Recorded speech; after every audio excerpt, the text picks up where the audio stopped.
Welcome to Airway Breathing Conversation, a podcast presented by the anesthesiology residents at the University of Saskatchewan, created to provide individuals of all levels of medical knowledge with anesthesiology-related healthcare information.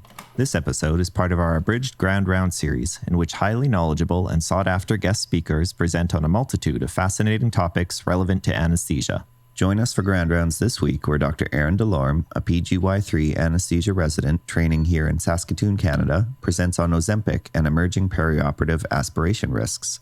He is joined by Dr. Russell Lenferna, a PGY5 anesthesia resident, also completing his training at the University of Saskatchewan, who presents on perioperative ultrasound to assess for the presence of gastric contents.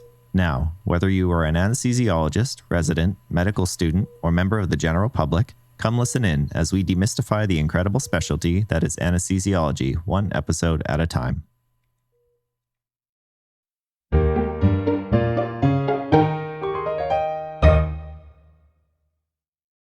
Good morning, everyone.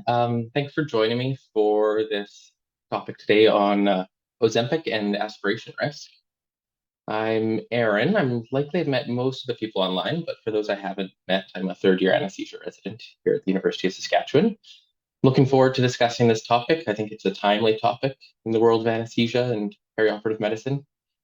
I'd like to thank Dr. Orvold for her support as I prepared the talk.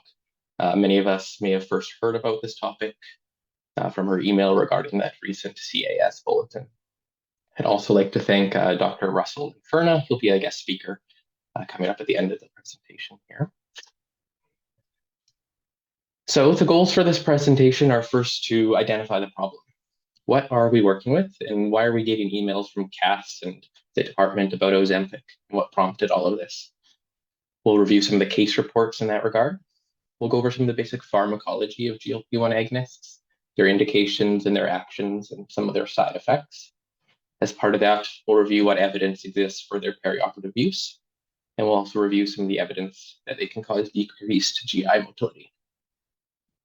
Then we'll look at the current recommendations from some of the larger societies like CAS and the ASA.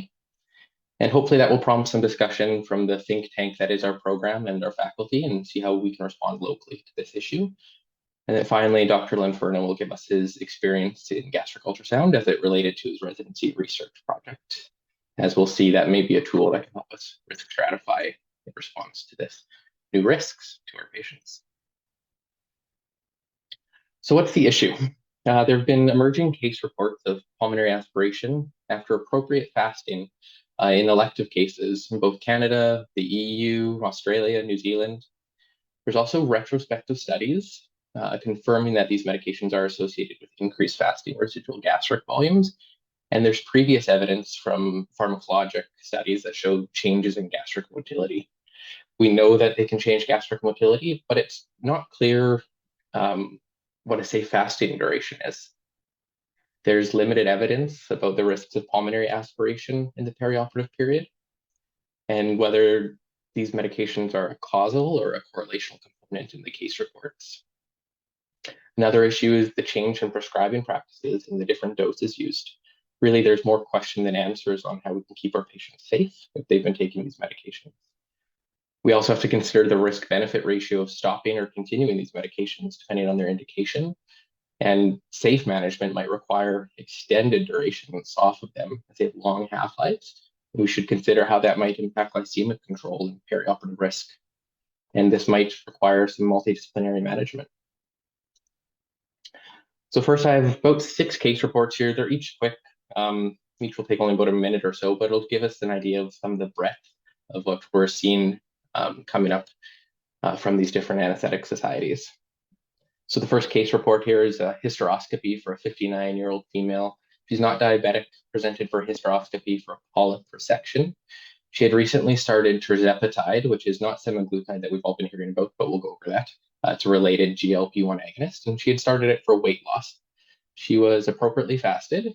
They placed her in supraglottic airway, but she aspirated into her mouth, and so they intubated her.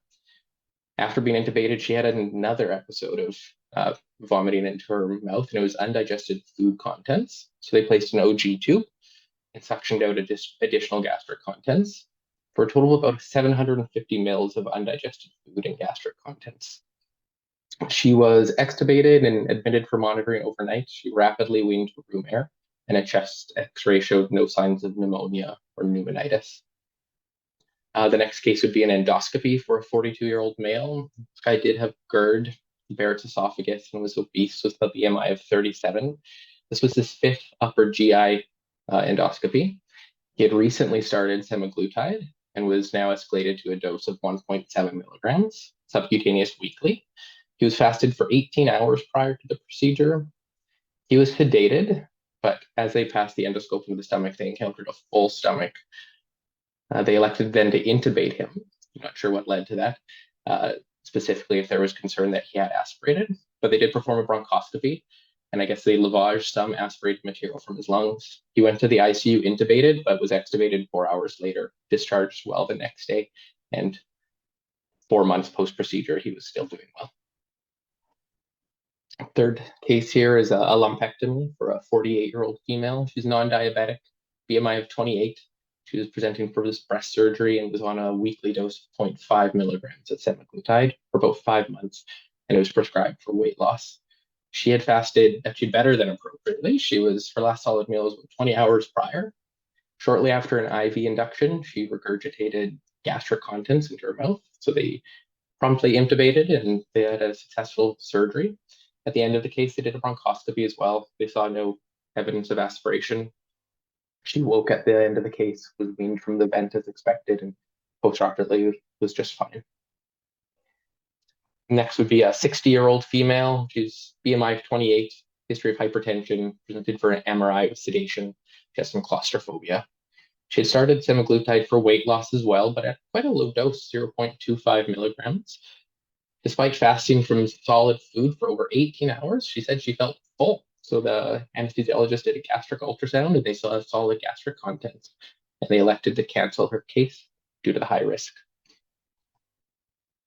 And then our last two cases here, next would be a 50-year-old female, BMI of 37, diabetes, hypertension, OSA, and she was scheduled for a robotic assisted hysterectomy for endometrial hyperplasia. She was also on tirzepatide, had taken it last dose 2 days prior to surgery. This is a once weekly medication as well. She had a normal induction, intubation, uneventful, but during emergence, while still intubated, she experienced emesis of particulate matter. She was still intubated, like I said, so they cleared the emesis, uneventfully extubated. She was monitored in PACU, no evidence of aspiration, discharged home the same day. And then finally, a 60-year-old female, or sorry, might have that one wrong there, but a 60-year-old female, EGD prior to bariatric surgery. As part of weight loss prior to the bariatric surgery, she was started on semaglutide. Fasted for 10 hours. For this EGD, they just did some sedation with a native airway, and they again encountered a full stomach. They aborted the procedure, woke uneventfully, had her return, I think about a month later, having been on a liquid diet for 36 hours, and they encountered an empty stomach on that second procedure. There were no complications. So now covering some of the pharmacology of these GLP-1 agonists. We've just discussed a couple of the medications and a couple of the doses. We'll get to that as well. GLP-1 receptors, they're abundant in the body. They're in the pancreas, but they're also found throughout the intestine, the lung, the kidneys, the heart, the blood vessels, lymphocytes, the peripheral nervous system, as well as the central nervous system. GLP-1, or glucagon-like peptide, it's a hormone. It's made and secreted by the intestinal endothelial cells and the brainstem, and it's released when we eat food. Its actions, like endogenously, are to increase insulin secretion, inhibit glucagon release. It can slow the rate of food absorption and can directly lead to reduced food intake. It also sensitizes cells to the effects of insulin. Endogenous GLP-1 is very quickly degraded by an enzyme called DPP4, so it has a short half-life, about 1 to 2 minutes. And that DPP4 might be familiar to some as it's a target for some other classes of medications. Synthetic GLP-1 agonists are resistant to that degradation, so that can help increase their half-life. Its clinical uses are to control blood sugar, improve renal and cardiac outcomes in diabetics, and to decrease food intake and aid in weight loss. So relating to glycemic control, GLP-1 agonists excel in slowing the delivery of nutrients, which can reduce postprandial glycemia. That's pretty advantageous for individuals with type 2 diabetes. It's done by inhibiting glucagon synthesis and stimulating insulin secretion from the pancreatic islet cells, and it sensitizes the cells to the effects of insulin.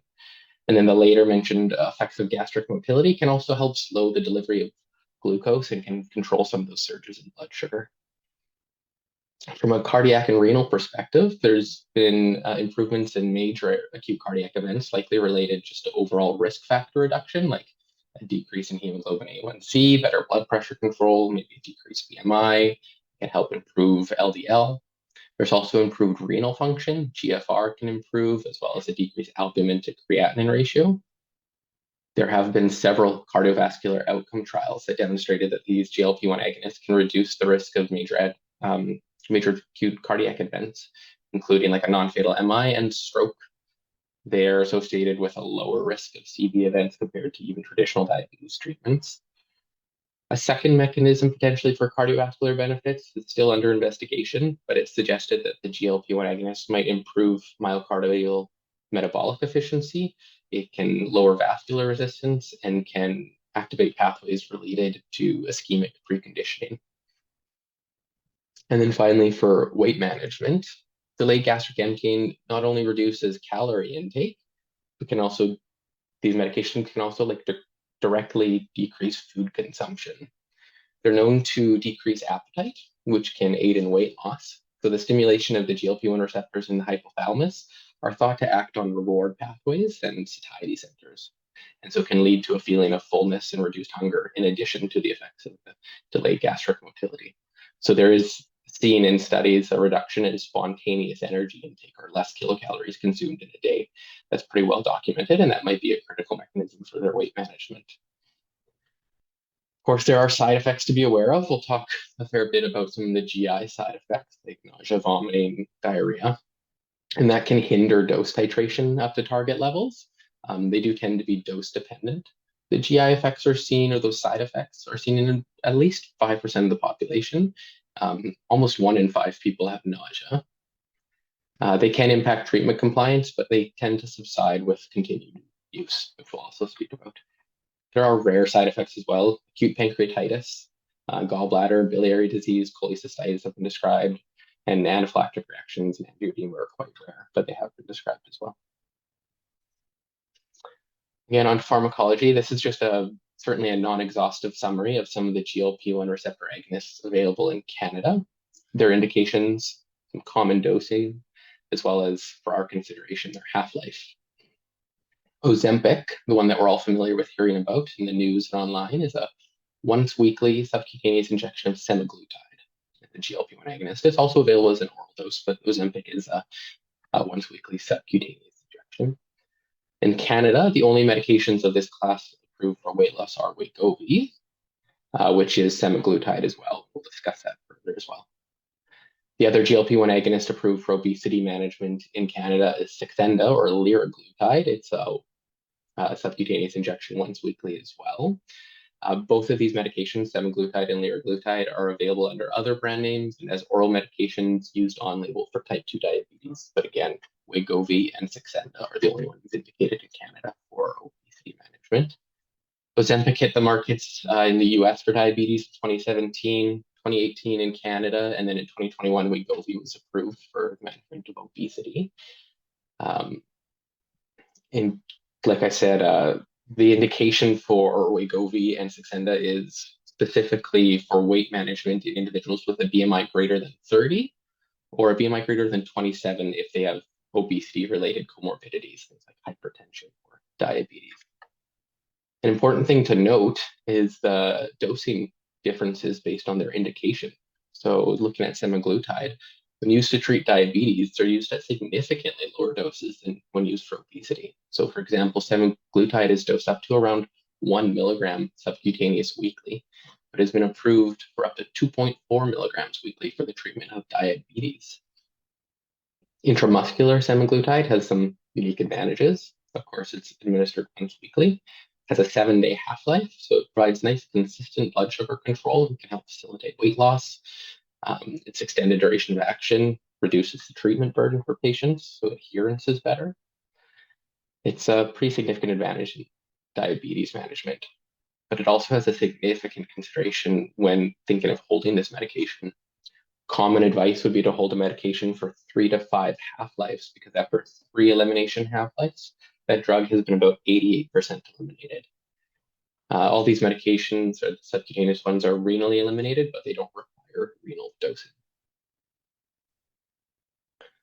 So in discussing the pharmacology, we'll just look a little bit at some of the evidence in type 2 diabetes and obesity. Regarding diabetes, there were 9 pivotal phase 3 multicenter trials showing that semaglutide consistently demonstrated lower hemoglobin A1C compared to placebo or other pharmacological therapies for diabetes. Semaglutide had favorable cardiovascular outcomes in those patients with diabetes, with a remarkable reduction in the risk of cardiovascular-related death, MI, and non-fatal stroke. It's particularly concerning in type 2 diabetes, where CV complications are a pretty significant concern. And they've also shown that there's a very low risk of hypoglycemia with them, so they're an important consideration for patient safety. They're so effective that in 2018, the American Diabetes Association standard for medical therapy for diabetes underscored the role of GLP in diabetes management. They're recommended as an option for dual therapy when metformin alone is insufficient in reaching the target A1C in about 3 months. It kind of speaks to their efficacy in that they're now the second-line approach, or the next option when metformin alone is not effective enough, emphasizing that we're going to be seeing these drugs much more frequently, and that they play a vital role in the management of mitigating cardiovascular risk in diabetics. Regarding obesity, those GLP-1 receptor agonists in the same studies were shown to be showed that semaglutide can result in substantial weight loss over 4 kilograms. So they've emerged in a little bit of an odd way for the treatment of obesity, in that they're being used a little bit off-label. And as I said before, they're indicated for individuals with a BMI of greater than 30 or 27 with some comorbidities. So we'll take a brief detour from the pharmacology here. In recent times, there's been an unusual shortage of semaglutide. You may have heard of it in the news. The scarcity has a bit of an unusual origin, and it's off-label use that's driven, at least in part, by social media and celebrity endorsement. Semaglutide presented that intriguing side effect during the pre-approval studies of significant weight loss. One of those pivotal studies showed that patients receiving just 1 milligram of semaglutide experienced nearly 10 pounds of weight loss over 30 weeks, which was an average of about 5% of their overall body weight, and a reduction in waist size by 1.6 inches. And this weight loss would typically be a side effect. However, the manufacturers of Ozempic, Novo Nordisk, recognized this and subsequently got it FDA approved in 2021 at those slightly higher, or significantly higher doses, I would say, and rebranded it as Wegovy. And frankly, Novo Nordisk didn't help this confusion very much with their marketing. They promoted their drug here on their website, as you can see, with some mixed messages. They referred to the Ozempic Tri-Zone, which is this marketing term to highlight the potential benefits of Ozempic for individuals with diabetes. And that Tri-Zone refers to the 3 key areas of health management that Ozempic is intended to address. The first being improved blood sugar control, lower cardiovascular risk, and weight loss. At the bottom of the ad, underneath the point about weight loss, in fine print, it's kind of easy to miss if you're not looking for it. It says Ozempic is not a weight loss drug, which is a little bit of a mixed message.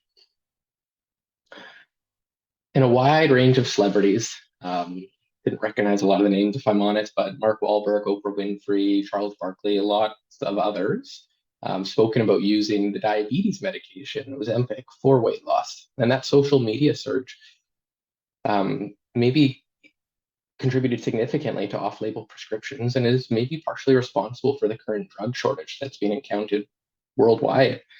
Diabetics who benefit from this glycemic control and the cardiorenal protection are at risk of not having their medications available. As we know, up to 38% of all prescriptions, at least in the US, are off-label. We use medications off-label all the time in anesthesia, but it's likely that some of this viral run on Ozempic was fueled by people who wanted to lose weight, but had no medical reason to take it. Many who are taking medication don't meet the approved indications, and we actually have a lack of data on the safety of this drug in non-obese, non-diabetic individuals. This is a chart from a study done by an aesthetic medicine journal that investigated the growing trend of Ozempic use. So they collected data on Google searches, confirming a significant increase in public interest in the terms Ozempic, as well as a couple related GLP-1 agonists, Wegovy and Mounjaro being tirzepatide.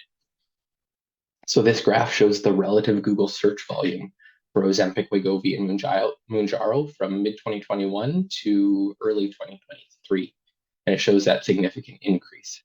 And despite Wegovy being indicated for obesity, Ozempic has garnered way more public attention. Since it hit the market in 2021, Novo Nordisk had difficulty meeting the growing demand for the product, so they announced a shortage of Wegovy due to issues with good manufacturing practices. But during that time, the Google Trends analysis is showing the beginnings of peaked interest in Ozempic, and that might be related to the start of its off-label use for weight management. And what's even particularly interesting is that consumers are hearing the words Ozempic and asking for it by name, yet Mounjaro or tirzepatide was shown to be significantly more effective at all doses for blood sugar control and weight loss when compared to semaglutide. In one study, patients lost up to an average of 11.2 kilos while taking Mounjaro compared to 5.7 kilos on semaglutide. Even at Mounjaro's lowest dose, it was superior to semaglutide for weight loss. But public interest, as measured by this Google Trends analysis, doesn't reflect it.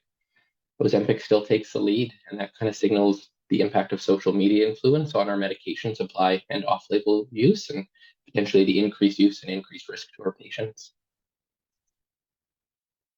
We'll look now briefly at the evidence basis for these GLP-1 agonists in two key areas: perioperative use and the evidence for impact of GI motility, kind of trying to consider here the evidence for benefit and the evidence for risk. So first, the evidence for perioperative use. In cardiac surgery, GLP-1 agonists have been shown to potentially protect against ischemia reperfusion injury in patients with an acute MI. There's one meta-analysis that illustrated that these drugs were associated with better LVEF and a reduced infarct size in patients with an MI undergoing PCI or CABG, but it's not clear on the mechanism. It's worth knowing that the study did show that GLP-1 agonists had less major adverse cardiac events, but they did have higher GI side effects. There were no case reports of aspiration. And if everybody could just check their mics there.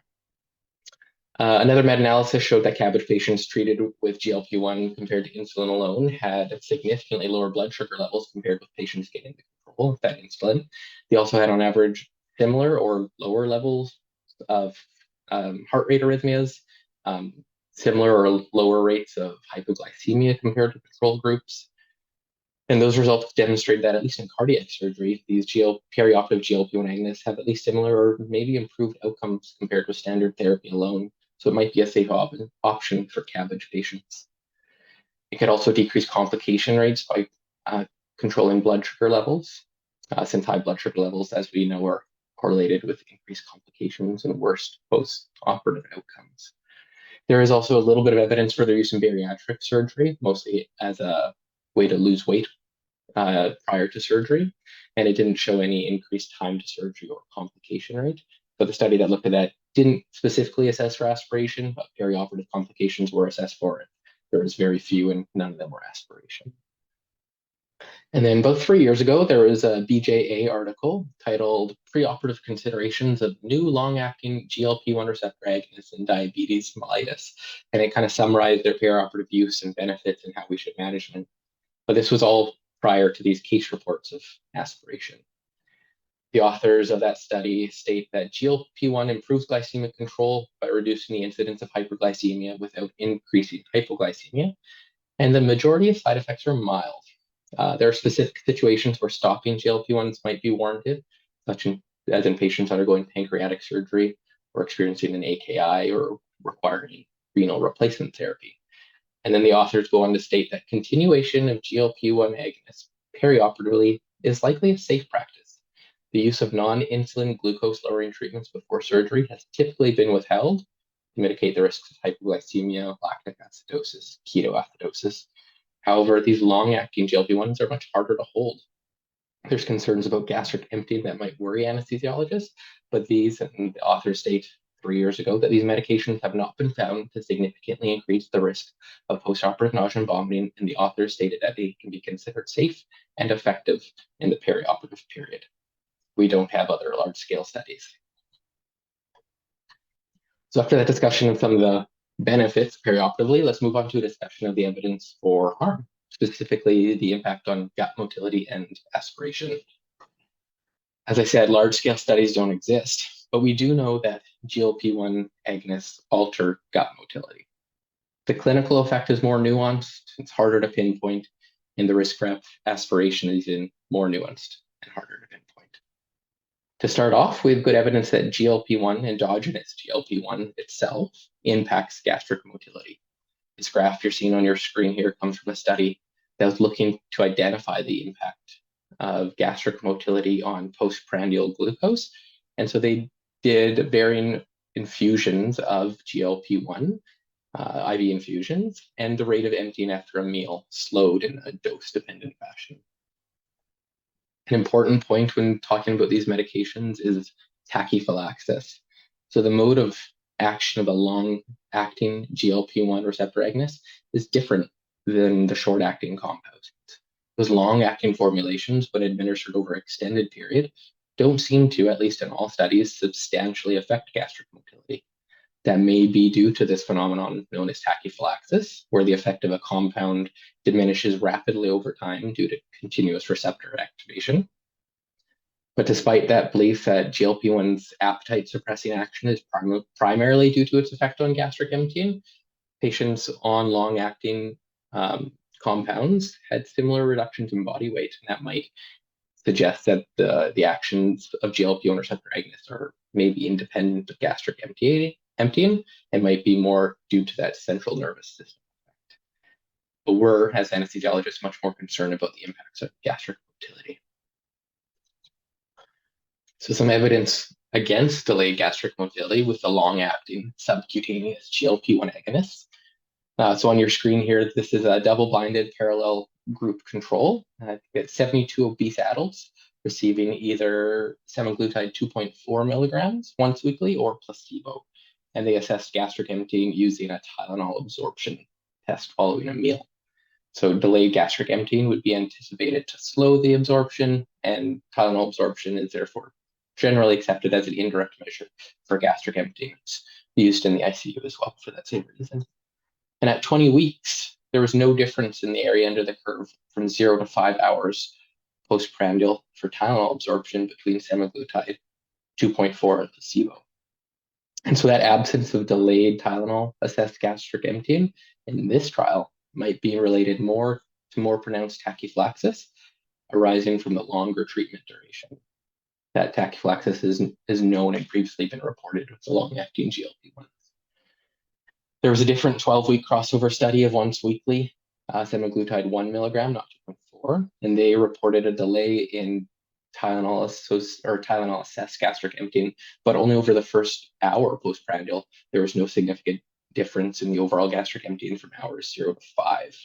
And that's in keeping with the effects observed with an oral semaglutide in another crossover study. Moving on now to evidence for an impact on gastric motility with these long-acting.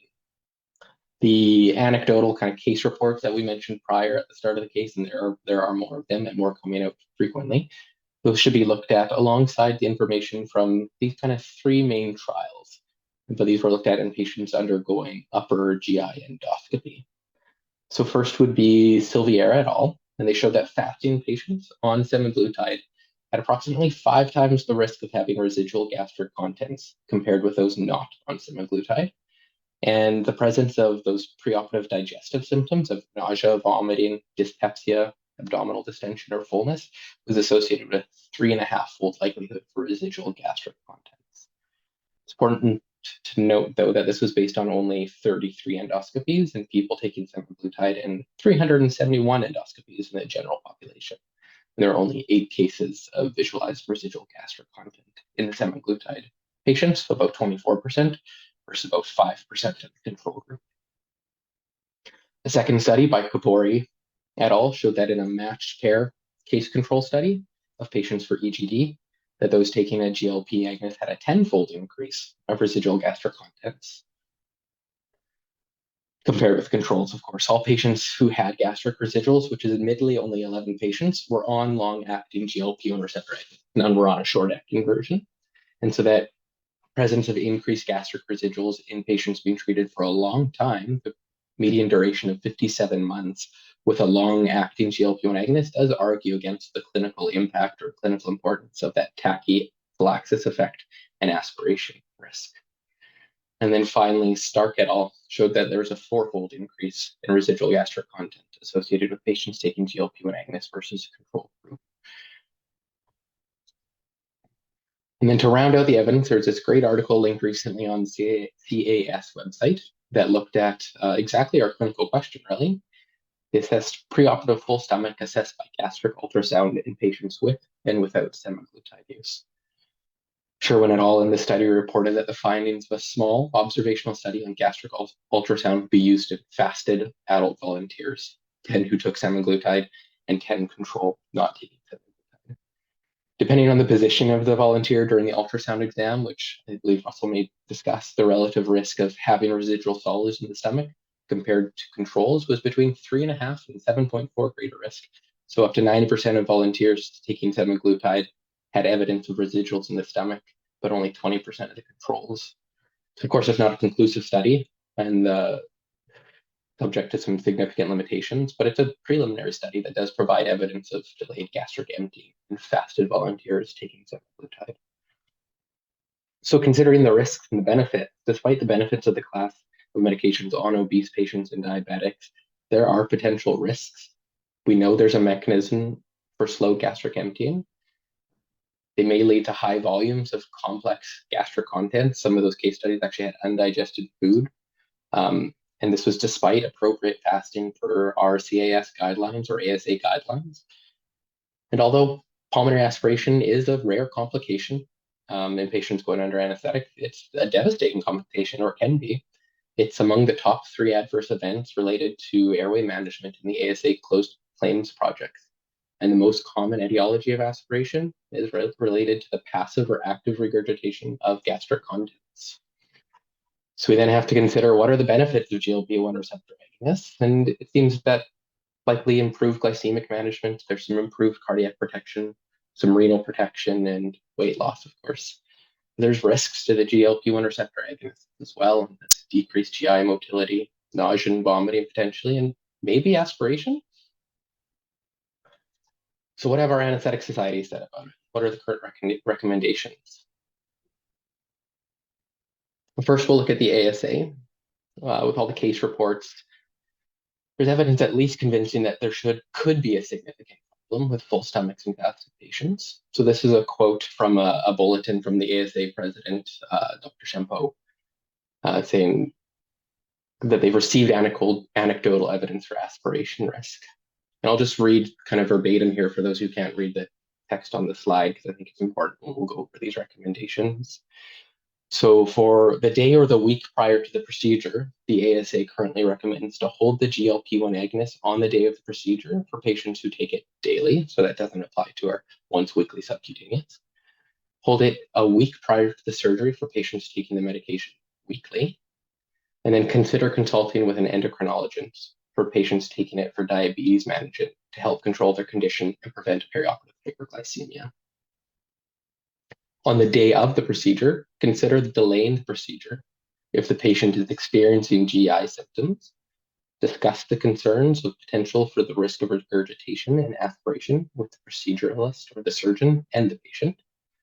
and then continue with the procedure if the patient has no GI symptoms and the GLP-1 agonist has been held as advised. So the ASA is recommending 1 week of hold. Consider delaying if they have GI symptoms. On the day of the procedure, if the patient has no GI symptoms but it wasn't held, use precautions based on the assumption that the patient has a full stomach, or consider using ultrasound to evaluate the stomach contents. If it's empty, proceed as usual. If it's full or not conclusive, consider delaying or proceed using full stomach precautions. But they emphasize discussing the risk with the proceduralist surgeon and the patient. CAS as well issued a medication safety bulletin. This is one we had forwarded to us by Dr.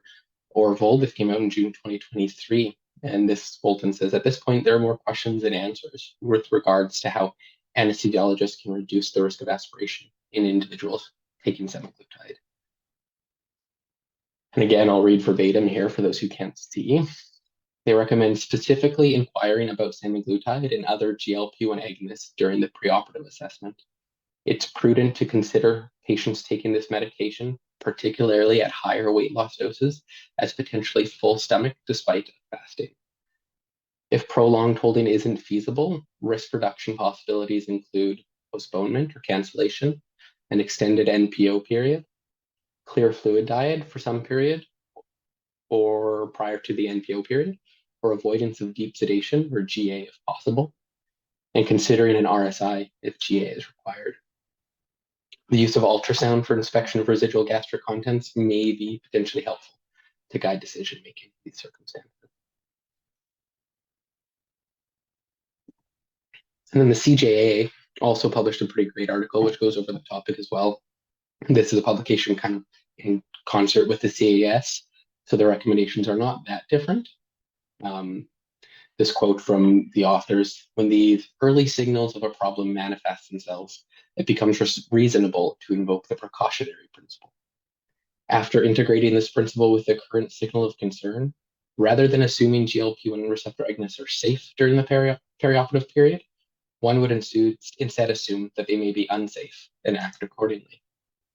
So this article, which I recommend reading, their recommendations are for patients taking GLP-1 agonists for weight loss, consider holding the drug for at least 3 half-lives ahead of the planned procedure. For semaglutide, that would be 3 weeks. For patients taking GLP-1 agonists for type 2 diabetes, consider consultation with an endocrinologist about the risks and benefits of holding the drug at least 3 half-lives ahead of the procedure. This alters from the ASA where they mention 1 half-life, 1 week. Prolongation of the fasting time is unlikely to be required or reasonable in patients taking GLP-1 agonists since there are negative perioperative effects to fasting, and limited evidence thus far does not indicate a safe duration of fasting. If the GLP-1 agonist can't be held for at least 3 half-lives, consider performing an RSI if general anesthesia is required to limit the possibility of aspiration. If GA is not planned, providers should be aware of the potential risks of regurgitation. Consider the use of point-of-care ultrasound to assess the volume and character of any residual volume in the stomach, but keep in mind the potential for both false positives and negatives. High-quality, adequately powered research is urgently required to investigate the safety of GLP-1 receptor agonists in the perioperative period. And then they stress throughout the article that shared decision-making principles dictate that we discuss all of the above openly and transparently with the patient, and that the risks and benefits of all the options should be made clear. So this flowchart comes from one reference article, and it's a decision tree, and it asks the questions, can the case be performed under light sedation or regional? Can you do gastric ultrasound? Does a patient have GI symptoms? And was the drug held appropriately? Does the procedural room have an anesthetic machine? I think referring to out of OR cases. And does the case involve bowel prep? Most of the roads kind of end in discussing the risk with the patient and proceduralist and considering delaying the case. So some take-home points. Also, this is an AI-generated image of a worried anesthesiologist and an annoyed surgeon. This is what ChatGPT thinks that would look like. So some take-home points. The main take-home points are there's a risk of full stomach despite adequate fasting. Informed consent and discussion is an important component and might impact how we speak to our patients prior to surgery and what we document. We should potentially avoid MAC or deep sedation. If doing a GA, consider RSI and full stomach precautions, and gastric ultrasound can aid in the risk stratification. Moving on now, we'll turn to Dr. Lenferna, who will give us a kind of a short high-level overview of gastric ultrasound. The hope here is clearly not to make any of us competent experts in this field. It's simply an overview and hopefully demystifying. Afterwards, after Dr. Lenferna's section, we can go straight into a question and answer period. And I acknowledge that this presentation certainly has more questions and answers. I hope that we can get some discussion among our department about how we can protect our patients with the limited information available, and hopefully discussion around accessing or training on gastric ultrasound and how we might have a local response to this new problem that we're seeing. Also, how we can distribute information on appropriate holding and risks to our patients, and the importance of holding these medications and how we distribute that to the appropriate people. Hi, good morning. For those who haven't met me previously, I'm Russ Lenferna, one of the R5s here at U of S. I'll just kind of share some of my general experience using gastric point of care ultrasound. My research project kind of led me to looking at this as a point of care tool in the pediatric population, looking at kids coming for MRI and trying to have a tool there with which to further investigate the changes to the fasting guidelines, seeing who does and who doesn't come to anesthetic in the MRI department with a full stomach. And it's quite an interesting and very easy to perform scan. I would say there's some really good online resources that can take you through the entire learning process. One that I would kind of point everyone to is the gastric point of care ultrasound.org. It's set up by some of the major names in the research around this stuff, and they do a really good job of showing all of the kind of anatomy scans, the common pitfalls, what you're looking for, how to grade it, what the evidence around all of this is. And overall, just a really nice resource that can, in half an hour, get you to a place where you feel comfortable to put the probe on a patient and at least start looking.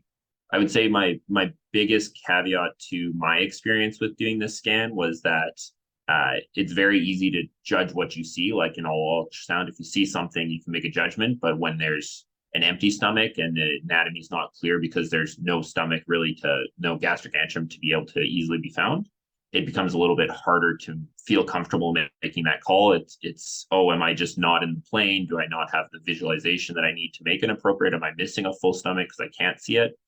It becomes a lot trickier. And so I think that reflects in a lot of the specificity and sensitivity values that we're going to be reporting in our study. That overall, it's easy to see when the stomach is full, and it's easy to see when it's got clear fluid. But when the antrum is completely collapsed, it's easy to get tricked and think that there's nothing there.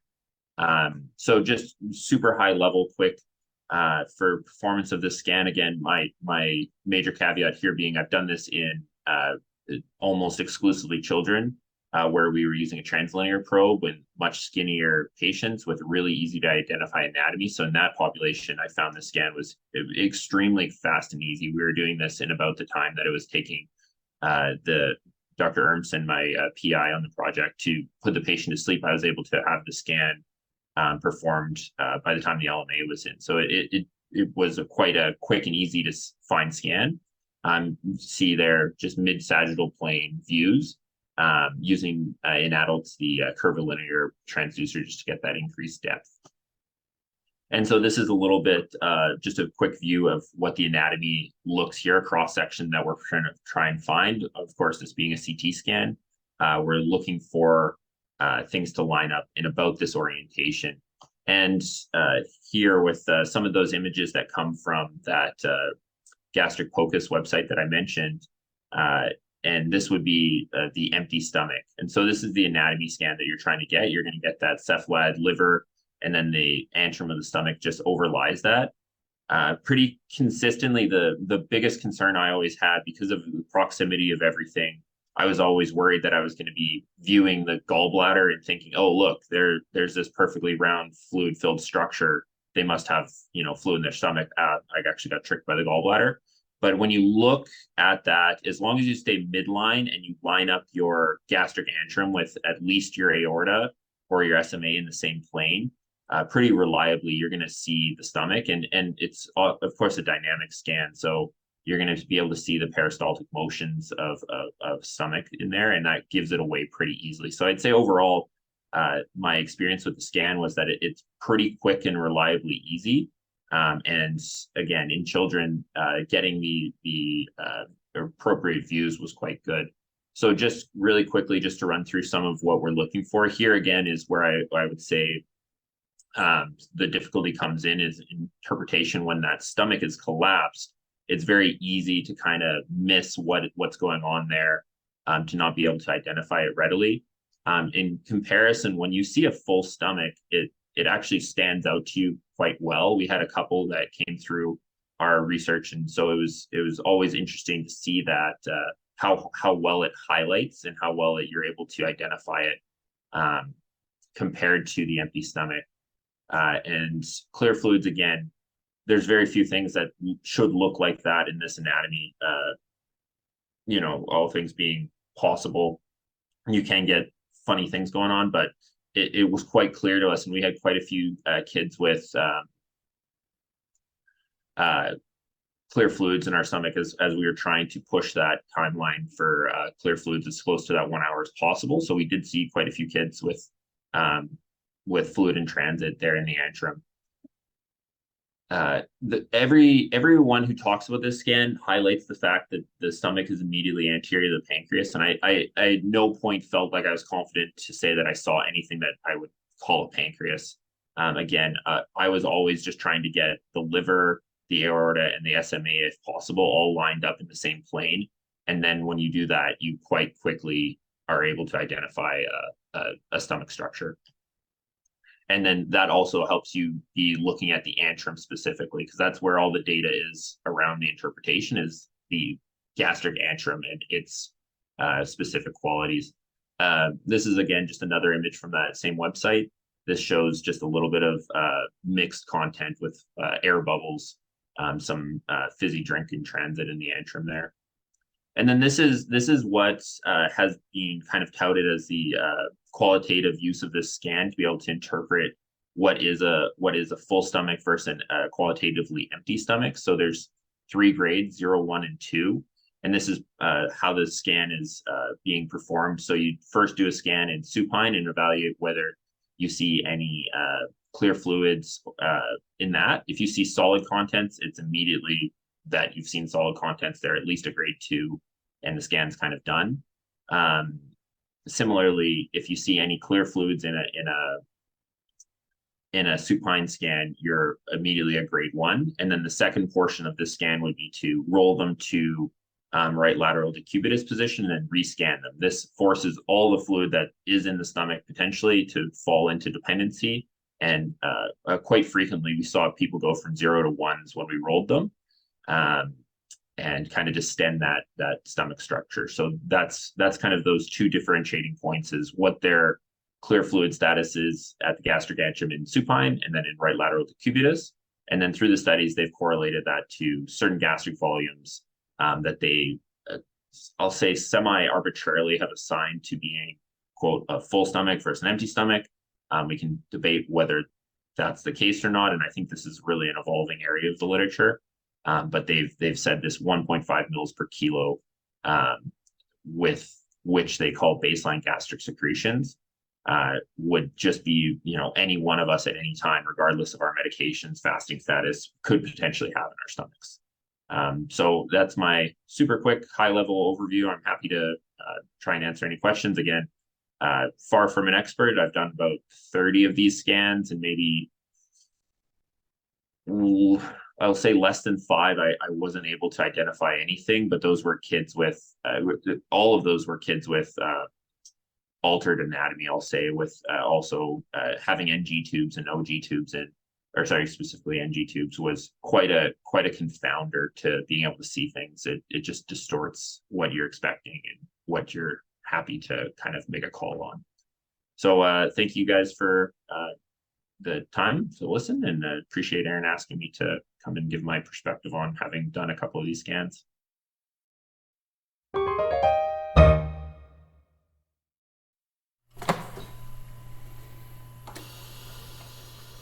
You've been listening to Airway Breathing Conversation, a podcast hosted and presented by the anesthesiology residents at the University of Saskatchewan.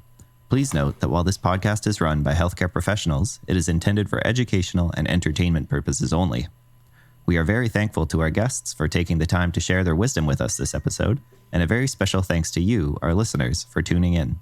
Don't forget to follow us and our associated USask Anesthesia accounts on social media. You can find all our social media links on our Linktree page at linktr.ee/abc_podcast. You can also find the department's social media links on their Linktree page at linktr.ee/usask_anesthesia. We'll see you next episode, but until then, stay calm, take a breath, and always remember your ABCs.